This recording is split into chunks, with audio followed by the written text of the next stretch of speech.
अस्सलाम वालेकुम मोअज़्ज़िज़ तलबा व तालिबात। मेरा नाम सैयद कमर अब्बास है। मोअज़्ज़िज़ तलबा व तालिबात, आज के लेक्चर में हम बाब नंबर 13 का आगाज़ करेंगे, जिसमें हम इंसान के स्केलेटन के बारे में पढ़ना शुरू करेंगे। तो आइए आज के लेक्चर में इंसान के स्केलेटन का तारुफ हासिल करने के लिए चलते हैं ग्लास बोर्ड की जानिब। अस्सलाम वालेकुम मोअज़्ज़िज़ तलबा व तालिबात।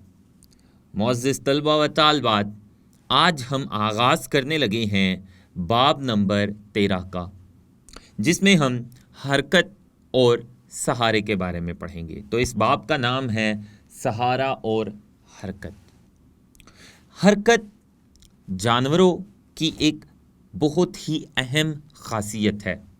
जानवरों को अपनी खुराक हासिल करने के लिए हरकत करना पड़ती है। इसके अलावा सहारा भी तमाम जानदारों की बुनियादी खासियतों में से एक खासियत है। तमाम जानदारों को अपने जिस्मानी ढेर को एक इकाई बनाकर रखने के लिए किसी न किसी सहारे की ज़रूरत होती है। अगर जिस्म के अंदर या जिस्म के बाहर कोई सहारा नहीं होगा तो जिस्म एक ढेर की शक्ल में यकजा नहीं रह पाएगा और जिस्म बिखर जाएगा और बिखरा हुआ जिस्म अपनी सरगर्मियां ठीक से सरअंजाम नहीं दे पाएगा। तो तमाम जानदारों को, ख़ास तौर पर बड़ी जिसामत वाले जानदारों को, अपने जिस्म को एक इकाई बनाकर रखने के लिए सहारे की ज़रूरत होती है। जैसा कि इंसान के जिस्म को एक मजबूत सहारे की ज़रूरत होती है। अगर इंसान के जिस्म में एक मजबूत सहारा नहीं होगा तो इंसान का जिस्म एक इकाई की शक्ल में कायम नहीं रह सकेगा।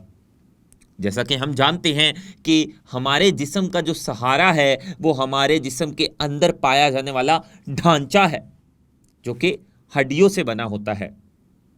अगर वो ढांचा हमारे जिस्म से निकाल दिया जाएगा तो हमारे जिस्म का गोश्त का एक ढेर बच जाएगा जो कि ज़मीन पर गिर पड़ेगा। अगर हमारे जिस्म से हमारा ढांचा निकाल दिया जाएगा, क्योंकि वो ढांचा ही हमारे जिस्म को सहारा दे रहा होता है। जब हमारे जिस्म का ढांचा ही हमारे जिस्म से निकाल दिया जाएगा तो हमारे जिस्म का जो बाकी गोश्त का ढेर बचेगा वो ज़मीन पर बिखर जाएगा और गिर जाएगा।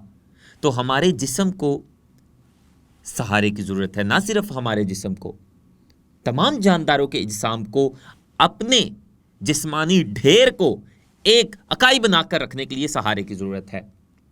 तो हम इस बाब में पढ़ेंगे कि वो कौन सा हिस्सा है, वो कौन सा सिस्टम है जो इंसान के जिस्म को सहारा देता है। उस सिस्टम के बारे में हमने इस बाब में तफसील से पढ़ना है।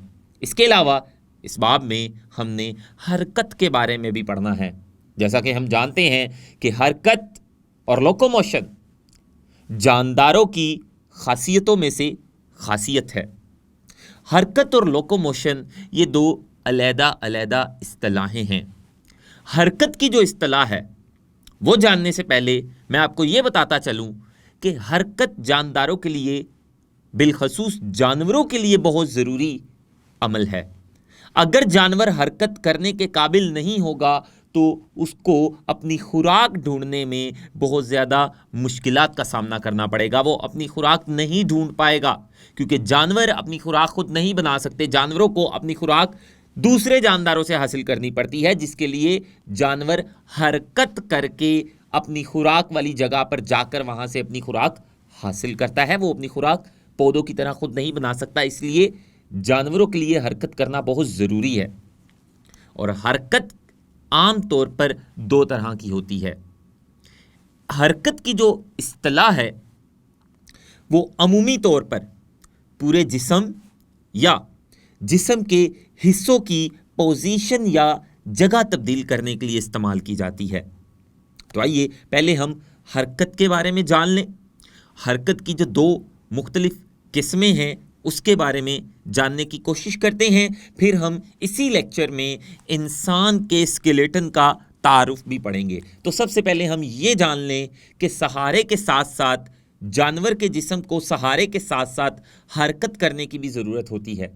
तो जो हरकत है, हरकत की जो एक इस्तिलाह है, ये एक अमूमी इस्तिलाह है और इसका मतलब जिस्म या जिस्म के हिस्सों का अपनी जगह या पोजीशन तब्दील कर लेना है। तो हरकत के बारे में पहले हम लिखते हैं, हरकत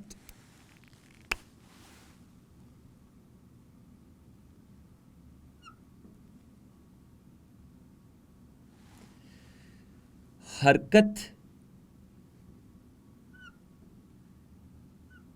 की इस्तिलाह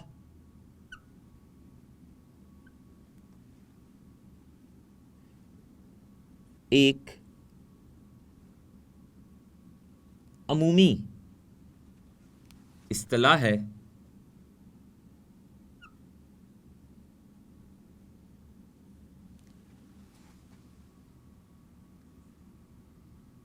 इसका मतलब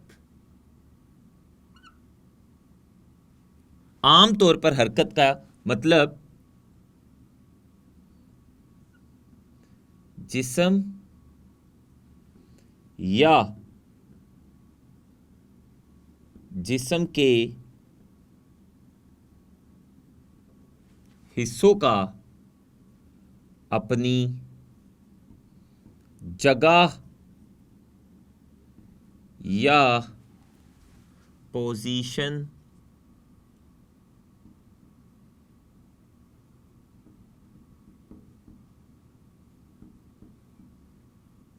तब्दील करना है। तो जब पूरा जिस्म या जिस्म के हिस्से अपनी जगह या पोजीशन तब्दील करते हैं तो इस अमल को हरकत कहते हैं और हरकत एक अमूमी इस्तिलाह है जो पूरे जिस्म के लिए भी इस्तेमाल की जाती है या जिस्म के हिस्सों की जगह तब्दील करने के लिए भी इस्तेमाल की जाती है। हरकत आमतौर पर दो तरह की होती है, तो आइए उन दोनों तरह की हरकत के बारे में जानते हैं। हरकत दो तरह की होती है। पहली किस्म की जो हरकत है वो है जिस्मानी हिस्सों की हरकत, जिसमें जानवर के जिस्म के मुख्तलिफ हिस्से हरकत करते हैं, जैसा कि हाथ, पाँव, सर। इनको हरकत देना ये जिस्मानी हिस्सों की हरकत कहलाती है। अगर मैं अपना बाजू ऊपर नीचे करता हूँ या दाएं बाएं करता हूँ तो ये मेरे बाजू की हरकत है, पूरे जिस्म की हरकत नहीं है। मेरा पूरा जिस्म एक जगह पर कायम है। एक पूरा जिस्म जो अपनी जगह पर कायम हो, अपनी जगह पर कायम होते हुए उस जिस्म के मुख्तलिफ हिस्से हरकत करें तो इसे जिस्मानी हिस्सों की हरकत कहते हैं।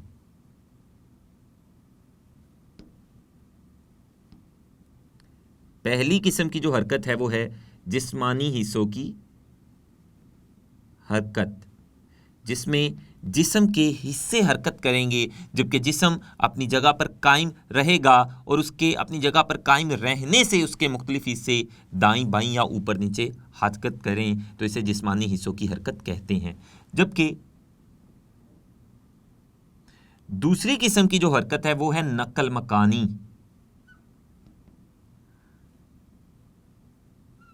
या नकल मकानी को लोकोमोशन भी कहा जाता है। तो आइए जानते हैं नकल मकानी या लोकोमोशन का क्या मतलब है।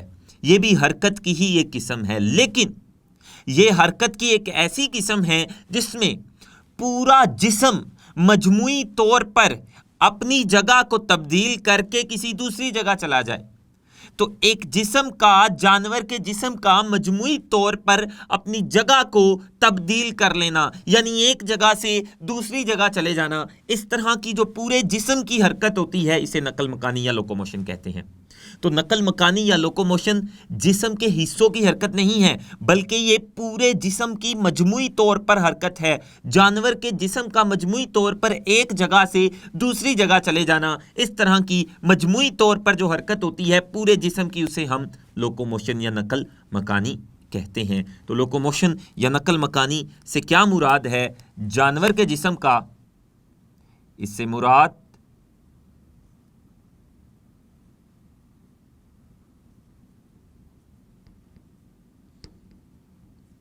जानवर के जिस्म का मजमूई तौर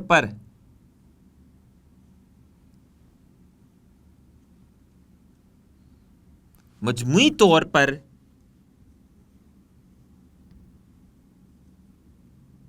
एक जगह से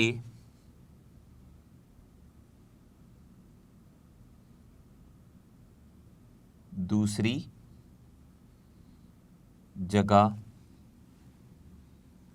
जाना है। यानी जब एक पूरा का पूरा जिस्म, जानवर का पूरा जिस्म, उसके जिस्म के सारे हिस्से एक जगह को तब्दील करके किसी दूसरी जगह पर चला जाए, तो इस तरह की हरकत को लोकोमोशन कहते हैं।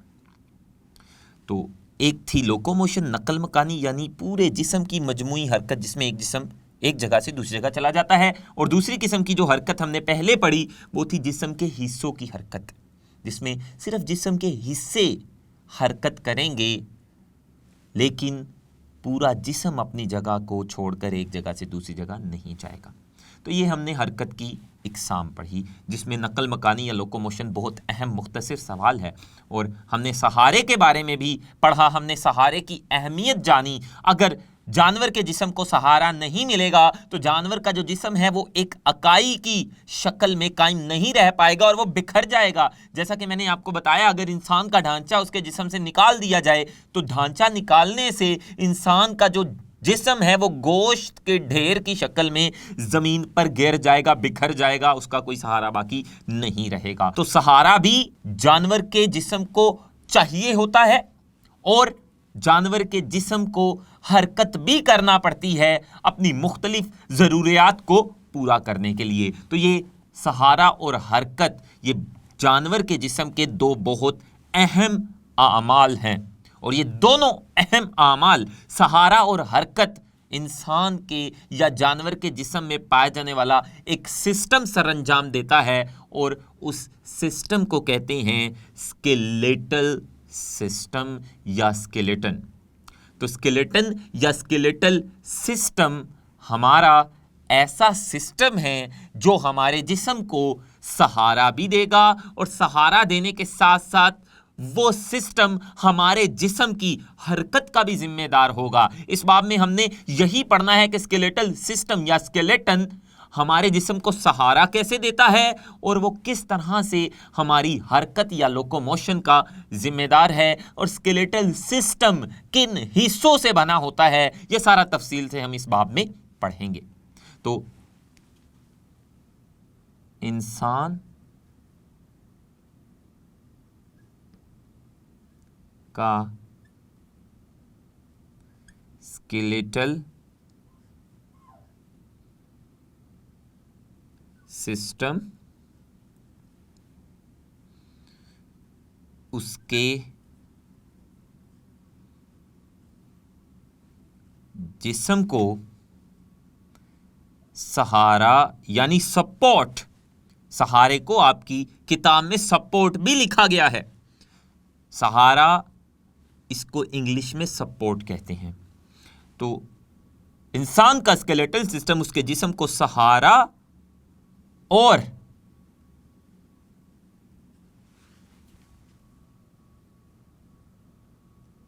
उसके जिस्म की हरकत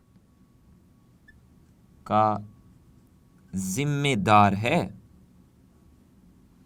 तो आइए हम ये जानने की कोशिश करते हैं कि इंसान का जो स्केलेटल सिस्टम है वो क्या होता है और वो किन हिस्सों से बना होता है और वो स्केलेटल सिस्टम इंसान के जिस्म में कौन कौन से अफ़आल सरंजाम देता है। ये सारा हम जानने की कोशिश करते हैं। इंसान का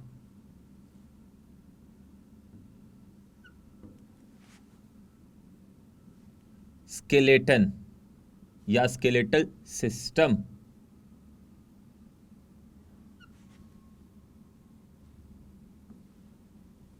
तो सबसे पहले हम इंसान के स्केलेटन की तारीफ करेंगे। इंसान के स्केलेटन का मतलब क्या है, तो आइए पहले हम इसकी तारीफ कर लेते हैं। स्केलेटन से मुराद या स्केलेटल सिस्टम से मुराद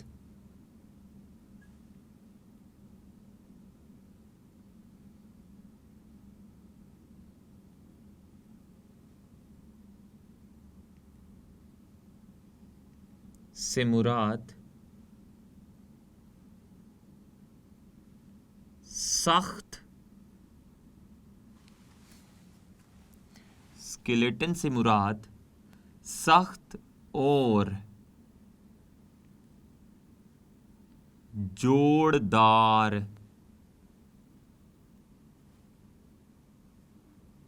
साख्तों का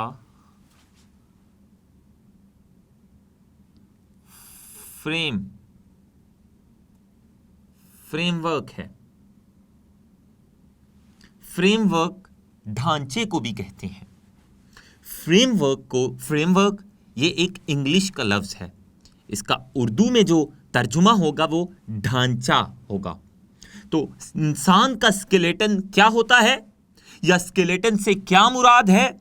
दरअसल स्केलेटन एक सख्त और जोरदार साख्तों का ढांचा है।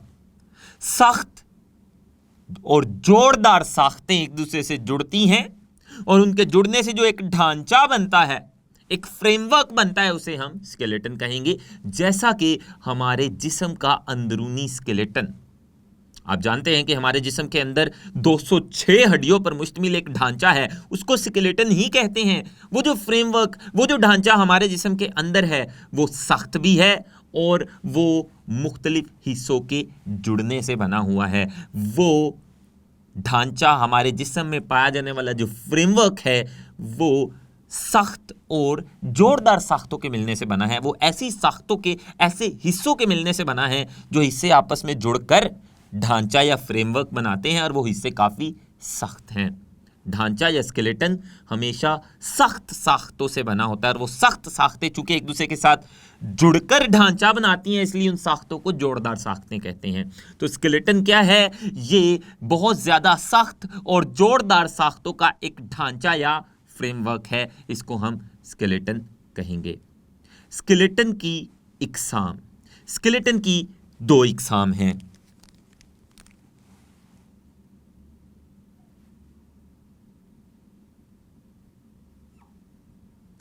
स्केलेटन की इकसाम, जो स्केलेटल सिस्टम या स्केलेटन है, उसकी 2 इकसाम है। स्केलेटन है क्या, वो हमने जाना। अब हम उसकी 2 इकसाम के बारे में पढ़ेंगे। पहली किस्म है एंडो स्केलेटन, दूसरी किस्म है एक्सो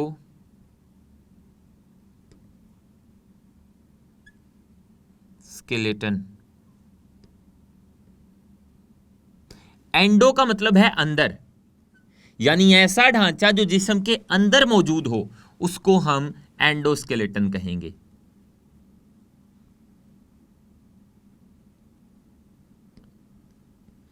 अंदर पाया जाने वाला, जिस्म के अंदर पाया जाने वाला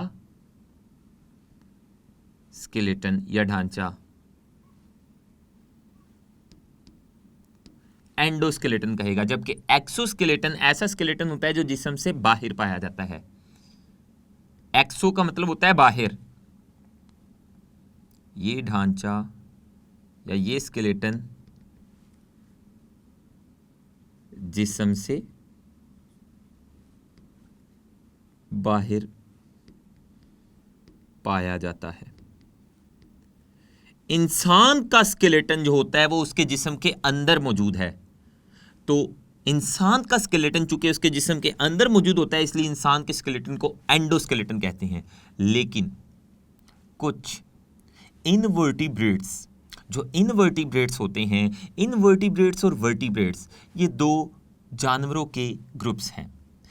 इनवर्टिब्रेट्स उन जानवरों को कहते हैं जिनमें रीढ़ की हड्डी नहीं होती, और वर्टिब्रेट्स उन जानवरों को कहते हैं जिनमें रीढ़ की हड्डी होती है। इंसान एक वर्टिब्रेट है, यानी इंसान में रीढ़ की हड्डी है। इंसान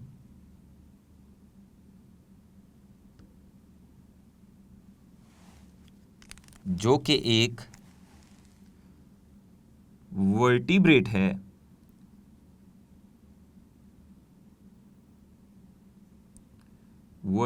है,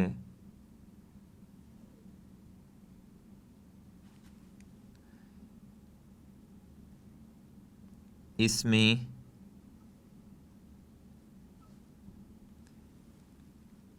रीढ़ की हड्डी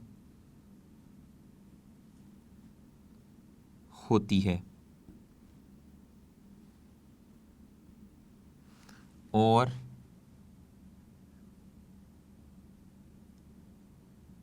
इसमें एंडोस्केलेटन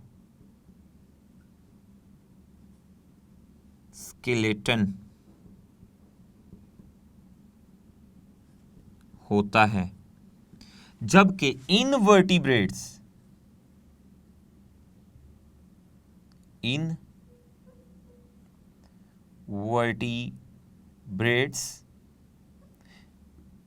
ऐसे जानदार जिनमें रीढ़ की हड्डी नहीं होती उन्हें इनवर्टिब्रेट्स कहते हैं।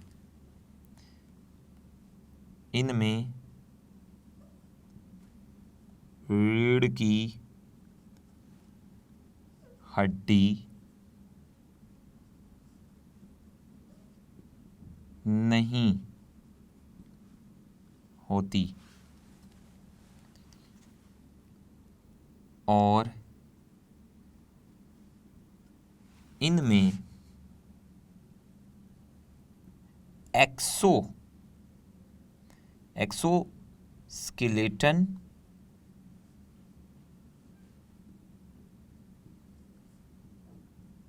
पाया जाता है। तो हमने स्केलेटन की 2 इकसाम पढ़ी और उन 2 इकसाम के बारे में जाना कि एंडोस्केलेटन क्या होता है और एक्सोस्केलेटन क्या होता है, और ये भी जाना कि ये दोनों किस्म के स्केलेटन किन किन जानदारों में पाए जाते हैं। तो इंसान में एंडोस्केलेटन पाया जाता है। स्केलेटन के अफ़आल। स्केलेटन हमारे जिस्म के अंदर वैसे तो बहुत सारे अफ़आल सरअंजाम देता है, उनमें से कुछ हम आज के लेक्चर में पढ़ लेते हैं। स्केलेटन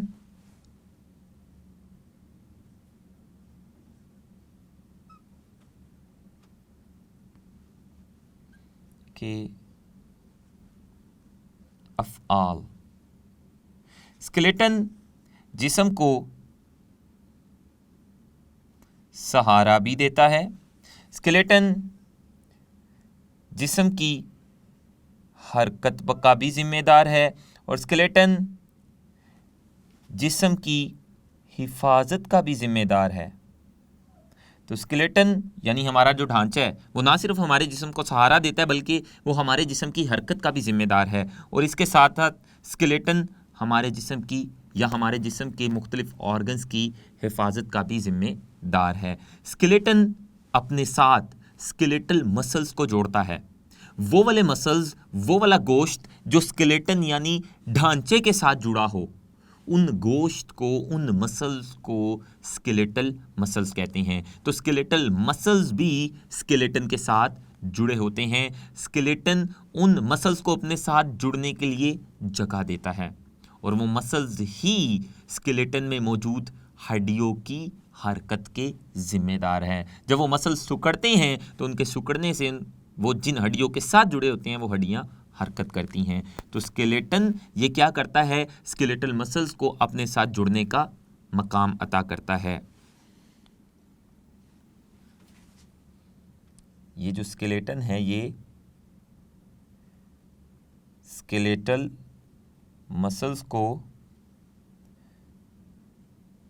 जुड़ने का मकाम